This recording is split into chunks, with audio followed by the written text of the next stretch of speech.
औज़ुबिल्लाहि मिनश्शैतानिर्रजीम बिस्मिल्लाहिर्रहमानिर्रहीम अल्लाहुम्मा सल्ली अला मुहम्मद व अला आलि मुहम्मद। अस्सलाम वालेकुम।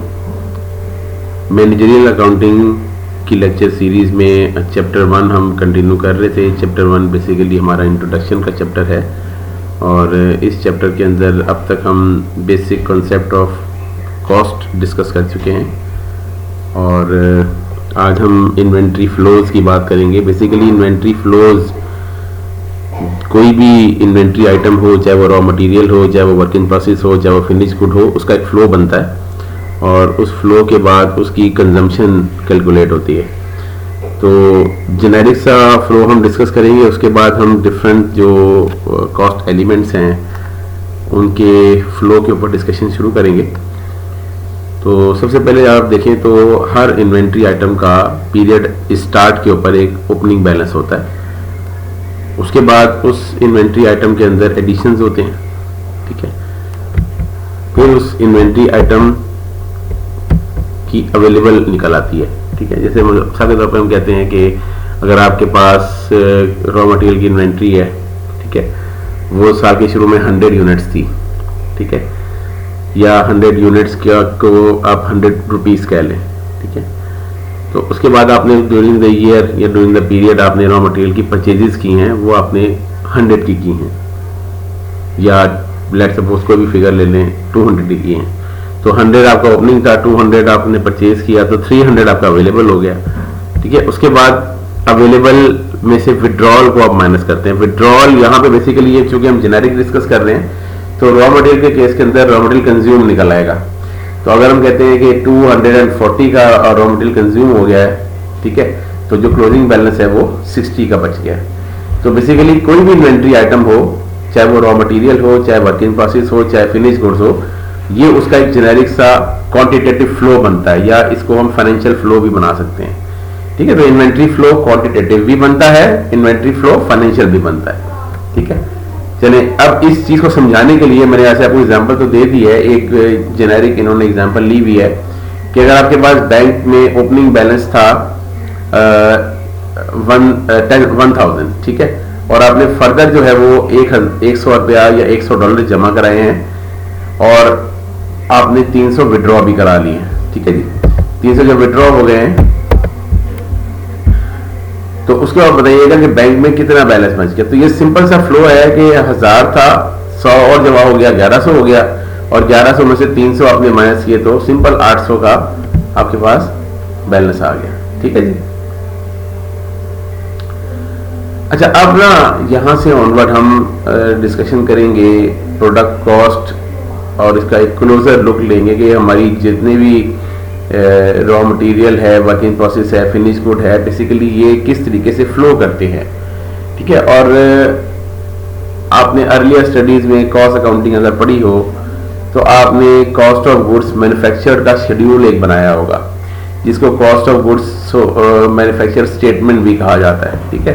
अब उसके डिफरेंट फॉर्मेट्स हैं, उस फॉर्मेट्स के ऊपर फिलहाल हम यहाँ पे हम नहीं जाएंगे, उसको कहीं किसी और कोर्स के अंदर या किसी और जगह पे जब कोई बात ज़िम्मन आई तो मैं आपसे डिस्कस करूंगा, लेकिन कंसेप्चुअली मैं आपको सब चीज़ें ना एक्सप्लेन कर दूंगा, वो आप खुद भी ड्राफ्ट कर सकते हैं। देखें, जो मैनेजरियल अकाउंटिंग है ना, ये इंटरनल यूजर्स के लिए डेवलप की जाती है और इंटरनल यूजर्स अपनी कन्वीनियंट के हिसाब से और अपने बिजनेस प्रोसेस की कॉन्टेक्स्ट के अंदर अपने फॉर्मेट्स को डेवलप करते हैं, ठीक है। ये कोई हार्ड एंड फास्ट फॉर्मेट नहीं होते हैं, ये मैनेजरियल डिसीजन मेकिंग और मैनेजरियल डाटा एक्यूमुलेशन के हवाले से ये डिफरेंट फॉर्मेट्स वगैरह आप बना सकते हैं। तो कोई हार्ड एंड फास्ट नहीं। हाँ, फाइनेंशियल रिपोर्टिंग में वहाँ चूँकि एक्सटर्नल रिपोर्टिंग होती है और वहाँ पे आपको एग्जैक्टली वही फॉर्मेट यूज़ करने होते हैं जो आपने आपको प्रिस्क्राइब किए गए। तो चलें इस स्लाइड को देखते हैं।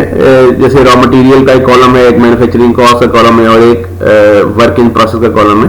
तो चलें देखिए इन्होंने किस तरीके से इसको स्ट्रक्चर किया हुआ है। बिगिनिंग रॉ मटेरियल की इन्वेंट्री है, ये वो इन्वेंट्री है जो कैरीड ओवर है फ्रॉम द प्रीवियस पीरियड, ठीक है। मिसाल के तौर पर पिछला पीरियड जब क्लोज हुआ तो एक पीरियड की जो क्लोजिंग होती है वो अगले पीरियड की ओपनिंग बन जाती है, ठीक है।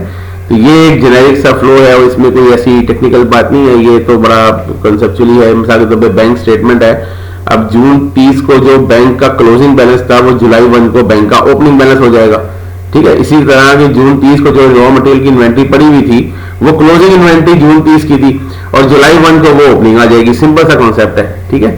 अच्छा, इसके बाद क्या हुआ, अब देखिएगा इसमें चेंजेस क्या हुई हैं।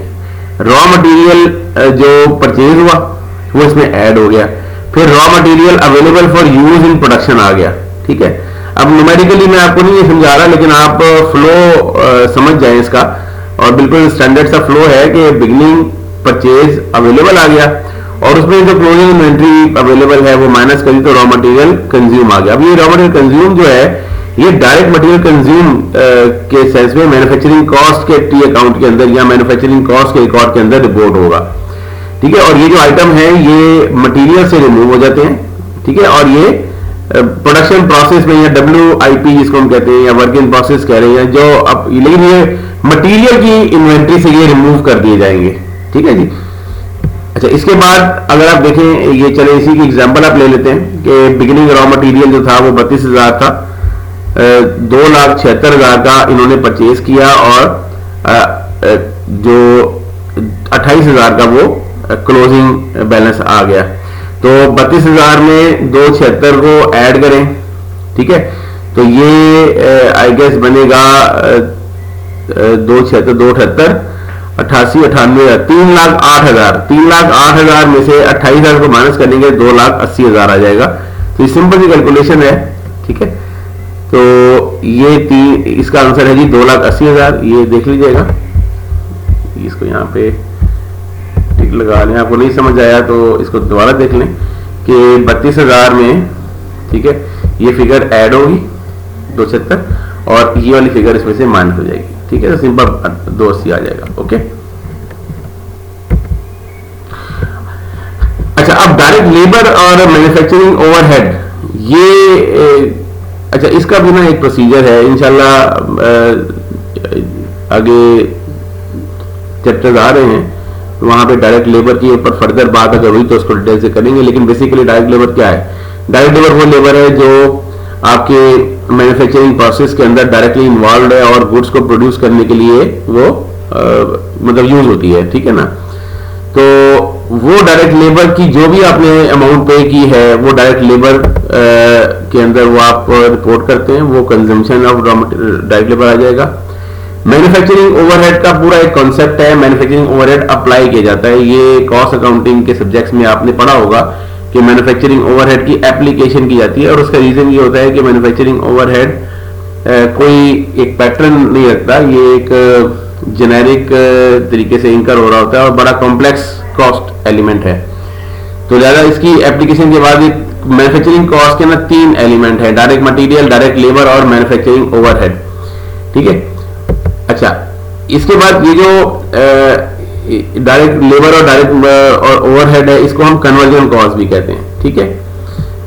अच्छा, इसके बाद अब ये एक फ्लो आ रहा है कि डायरेक्ट मटेरियल यूज जो है वो टोटल ये था 280 था, डायरेक्ट लेबर ये था और फैक्ट्री ओवरहेड ये था। तो इन तीनों को आप स्ट्रेट अवे ऐड कर लेंगे तो 280, 375 और 180 ये तीनों आप ऐड कर लें तो आई गेस ये 835 की फिगर बनेगी। मुझे अब एग्जैक्ट इसकी कैलकुलेशन आप कर लीजिएगा, ठीक है। कोई टेक्निकल होगी तो मैं आपको करके दिखाऊंगा, लेकिन ये बड़ी बेसिक सी कैलकुलेशन है, ये आप खुद भी कर सकते हैं कि 280 में आपने 375 को ऐड करना है और 180 को ऐड करना है। तो ये आई गेस ये 835 का ही अमाउंट इसमें आएगा, ठीक है जी।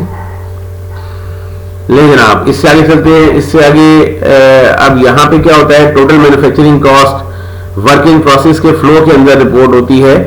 बिगिनिंग वर्किंग प्रोसेस जो कि पिछले पीरियड में के पीरियड पे क्लोजिंग थी, इसमें मैन्युफैक्चरिंग कॉस्ट ऐड हुई, टोटल आ गया। और उसके बाद एंडिंग वर्किंग प्रोसेस जब कैलकुलेट होगा तो cost of goods manufacture calculate होती है और यही वो फिगर है जो हम कॉस्ट अकाउंटिंग के सब्जेक्ट्स के अंदर कॉस्ट ऑफ गुड्स मैन्युफैक्चर के शेड्यूल में कैलकुलेट करते थे। तो बेसिकली अगर आप देखें तो यहाँ पे 2 इन्वेंट्रीज इस्तेमाल हो रही हैं, रॉ मटेरियल की ओपनिंग क्लोजिंग और वर्क इन प्रोसेस की ओपनिंग क्लोजिंग, ठीक है जी। तो यहाँ तक हम लेक्चर को आज स्टॉप करते हैं।